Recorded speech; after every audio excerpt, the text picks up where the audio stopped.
May I come in, sir? Please. Good evening, sir. Good evening, ma'am.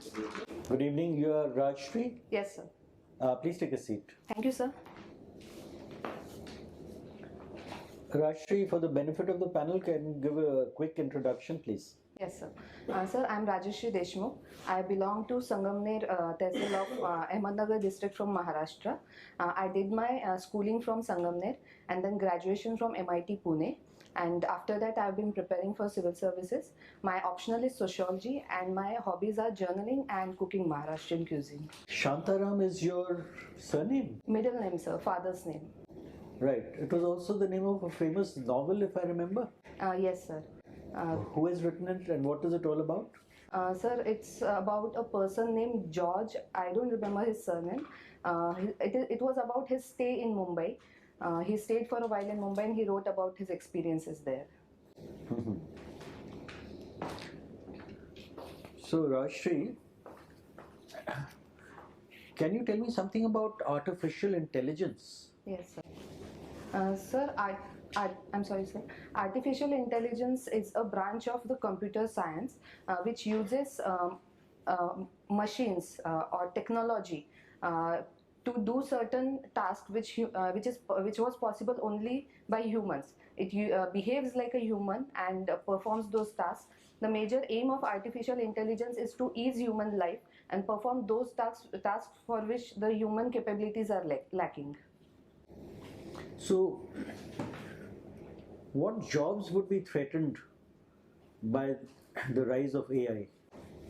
Certainly, sir, many sectors are threatened by the rise of AI. For example, the IT sector specifically. For example, we have ChatGPT now, which has made a lot of things easier and can also result into layoffs of many people. But in the same time, sir, artificial intelligence can be very useful in certain sectors like defense or even the household work. So it has both the sides. How is it different from machine learning? Sir, machine learning is about using technology to make things easier, but with the control of humans. And there is very little difference, but I will read more about it, sir. Right now, I'm not able to recall. Okay, there is a debate going on about freebies. Have you heard about freebies? Yes, sir. So if I put it before you that all freebies are an economic disaster and should be abolished, what would be your response?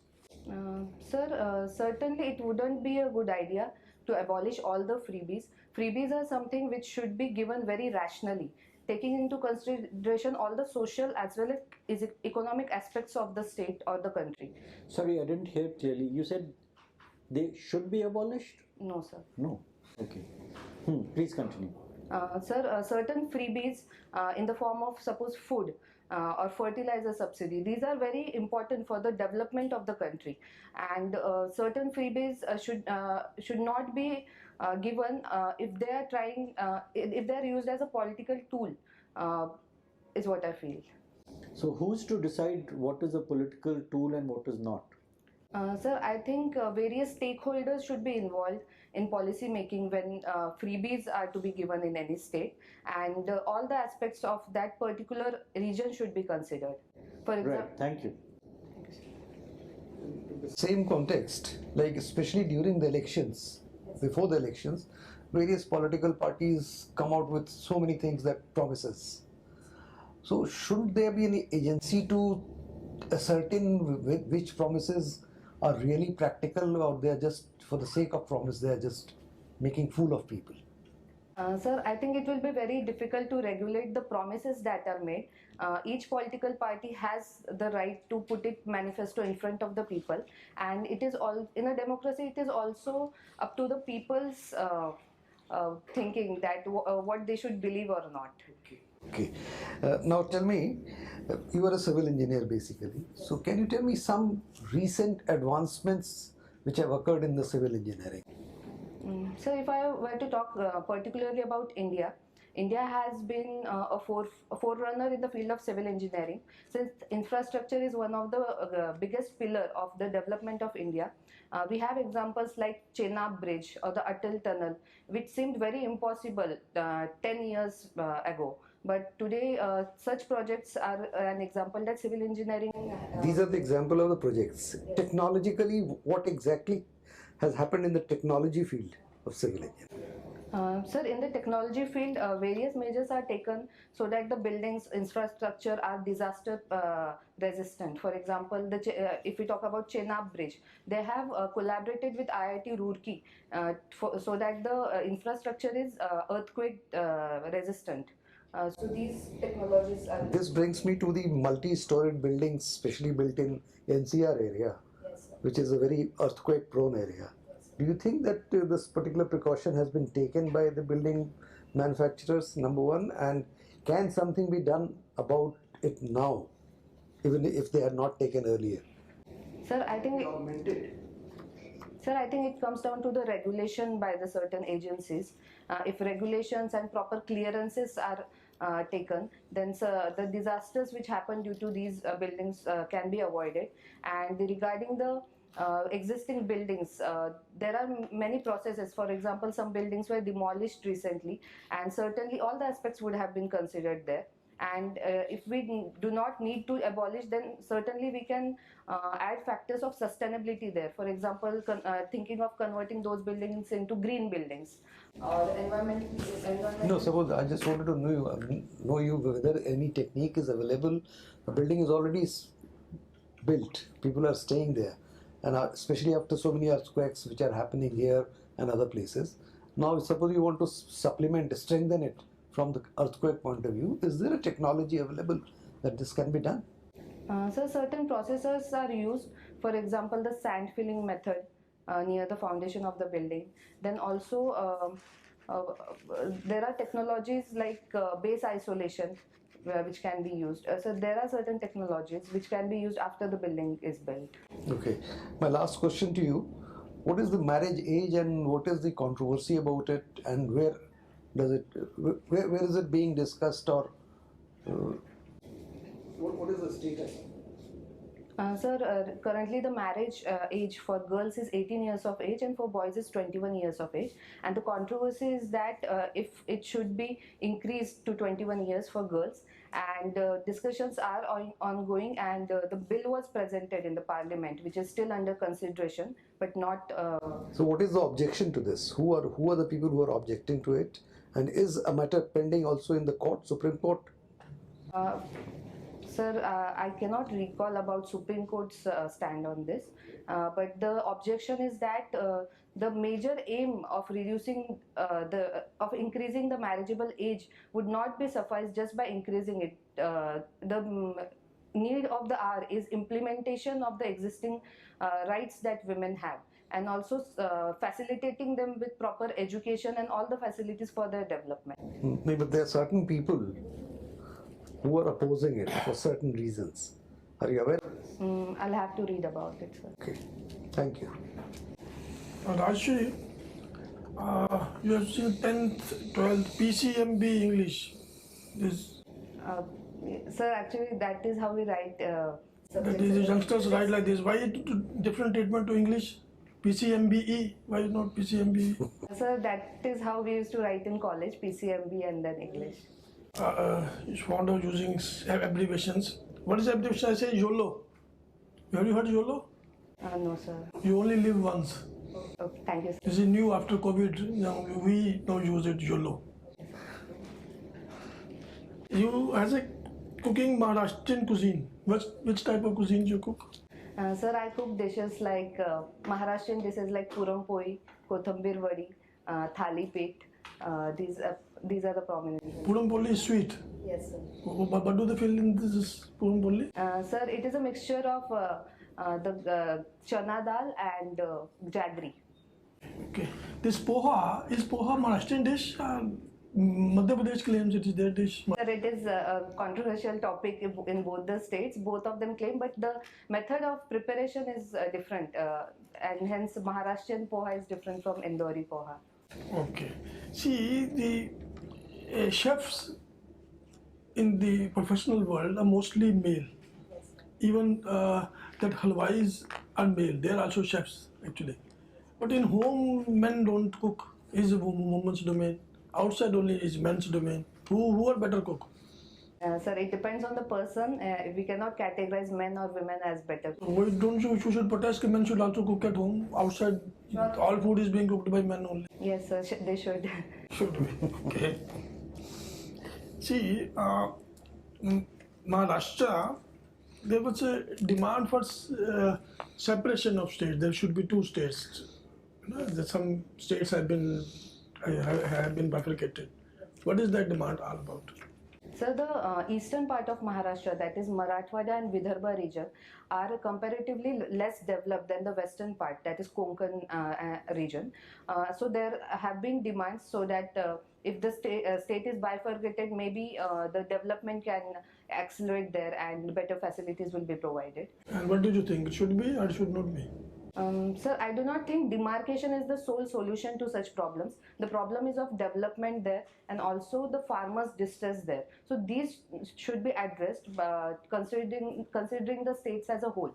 Also, sir, if the state is not bifurcated, it will be very easy to use the resources from the western part of the state to for the development of eastern part. So I think demarcation, the bifurcation cannot be a sole solution. But past experiences with Chhattisgarh, Jharkhand, Uttarakhand has been positive because their states could develop better after the bifurcation because it's easy to manage smaller states. Sir, it depends on the region. The problems of Chhattisgarh, Jharkhand are very different from that of Maharashtra. And currently, Maharashtrian government is taking many steps for the development of Vidarbha region, which have shown fruits. So I think the demand also is reducing nowadays because it was not political per se. It was the demand of the people, and now when they are getting the required facilities, then they are surely supporting the unity of the state. See, now live-in relationship is another new thing which we are hearing, and the Supreme Court also gave some ruling on that. What do you think of a live-in relationship? Sir, although there are apprehensions that live-in relationship can be a threat to the institution of marriage in India, since marriage is seen such a sacred institute, but we cannot ignore the fact that live-in relationships are a social reality right now, and such things are very difficult to regulate. And so recently the legal system, the judiciary too had supported the live-in relationship as a personal matter. So I think we should take into consideration the both sides and look into the future aspects of it. For example, what happens to the child in case of separation of a live-in couple. So I think these things should be considered instead of supporting or rejecting. Given a chance of staying in live-in relationship, what will be your take? Sir, I cannot think of anything right now, but I personally won't be supporting for myself. So my last question. See, there are conflicts everywhere. International Russia-Ukraine war is going. My take is that Security Council has failed in its objective. Should Security Council be banned? Security Council be disbanded? So disbanding can't be the solution because that the Security Council has been a body which has played very important role in many conflicts or issues in the world. If it is failing to a certain extent, then certainly it should be reformed. It can be made more inclusive, and certain measures should be taken so that the entire world as a whole is represented instead of just the powerful nations. If you represent the entire world, then no decision can be made. To the crowd, you cannot convince a crowd. So we have example of countries like India where decisions are made inclusively. That is a different thing. Okay, anyhow, that's your take. Fine, thank you. Thank you, sir. So Rajshri, I'll just take one more. I'll take off from the women's issues. What do you think is a sociological reason, or is there any sociological reason for the status of women today in India and across the world? Are there any reasons for that? And also their low representation everywhere? Certainly, ma'am. In the polity and governance? Yes, ma'am. Ma'am, countries like India who have provided certain reservations in local government for the representation of women and still the representation is seen very low. In parliament, it is not even 14%, since there is no representation. This comes down to the fact that the reason is sociological. Sociologically, the country is yet, or the world is yet to be at a point where the women and men are considered equals in all aspects of the social sphere. So I do think that sociologically we need to think progressively, and what should be done? Do you think, or what can be done? Should be done lots of things, but what can be done which is feasible? You think? Ma'am, as the reservations in local governments have shown many fruits, where although women are not coming by themselves, but they are represented due to the legal mandate. So I think reservations are a good tool to empower women. Also, ma'am, Why is it not happening? For instance, in the parliament or in politics, even in government, why is it not happening? Because of the sociological mindset of the people, ma'am, and also the infrastructural facilities are not available enough for the women. For example, at workplaces, the safety is a major issue. Also, infrastructure is an issue in schools even, where girls' toilets are not provided. So I think it cannot be seen as... Where do we start?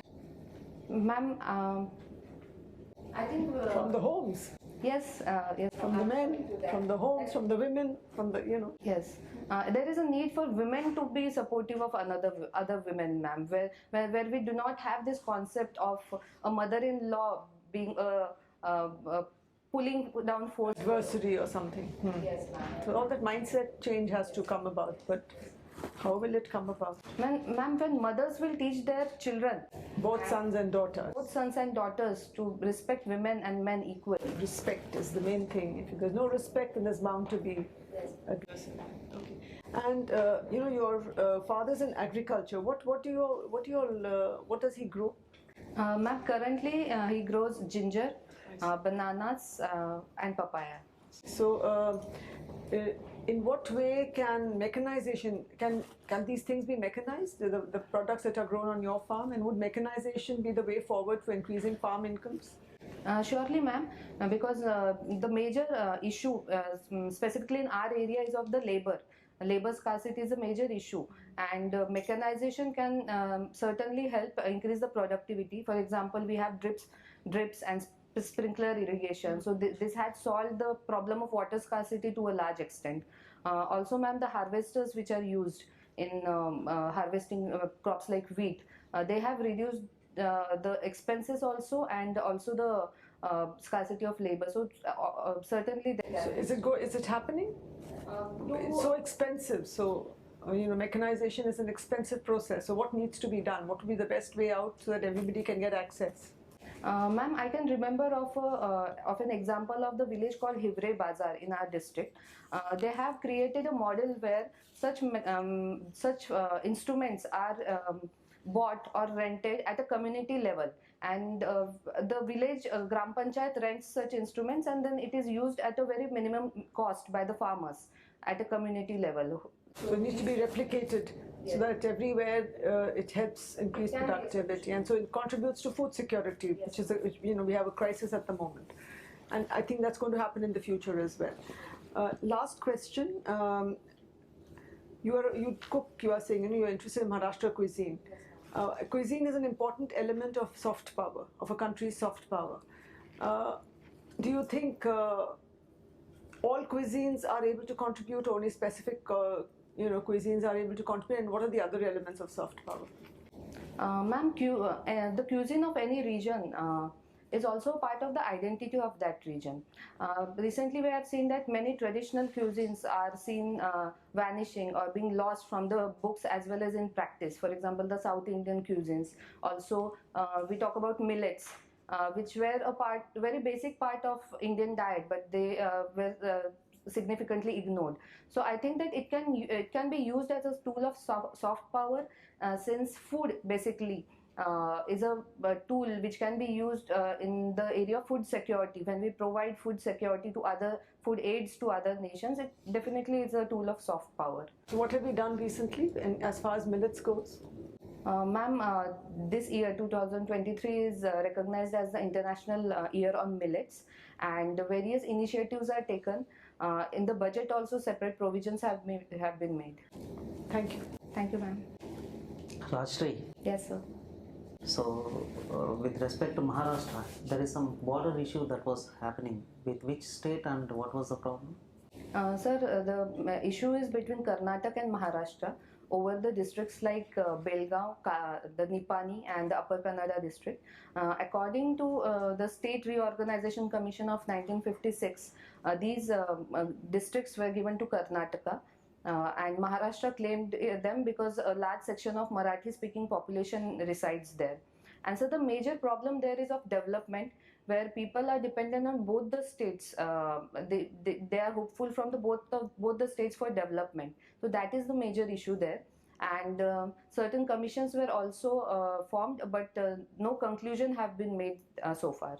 So there is no proper border, you mean?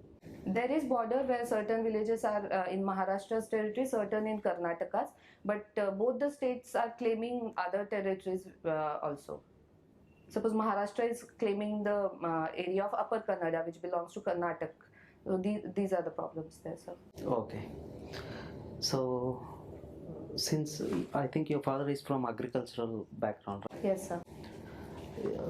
In Maharashtra, there is a farmers association which actually fought for removal of this, get rid of these MSPs.